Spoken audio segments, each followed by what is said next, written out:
بسم اللہ الرحمن الرحیم۔ اکثر دوست سوال کرتے ہیں کہ عید قربانی کا مطلب وقت کیا ہے، ذبح کرنے کا ٹائم کیا ہے۔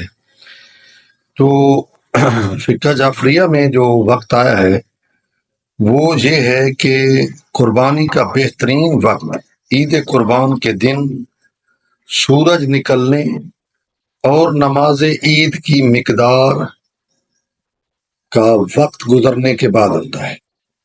یعنی جتنی دیر بندہ عید نماز پڑھتا ہے، 2 رکعت نماز عید ہوتی ہے اور پھر 2 خطبے ہوتے ہیں، اتنا ٹائم جو ہے نا آپ وہ بنا لیں۔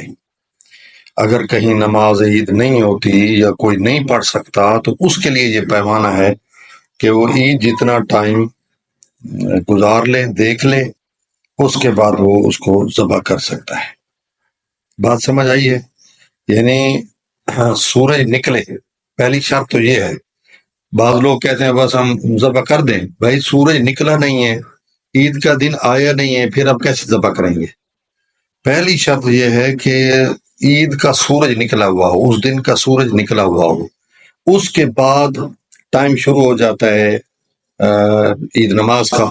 سورج نکلنے کے بعد عید نماز کا ٹائم شروع ہو جاتا ہے، تو اس میں آپ دیکھ لیں کہ آپ کو کتنا ٹائم، آدھا گھنٹہ لگ جائے گا عید نماز پر یا گھنٹہ لگ جائے گا۔ آدھا گھنٹہ زیادہ مونا گھنٹہ لگ جاتا ہے دونوں پروسیس پر، خطبے بھی ہو جاتے ہیں، عید بھی ہو جاتی ہے۔ آدھا گھنٹہ لگا دیں، اس کے بعد اب ذبح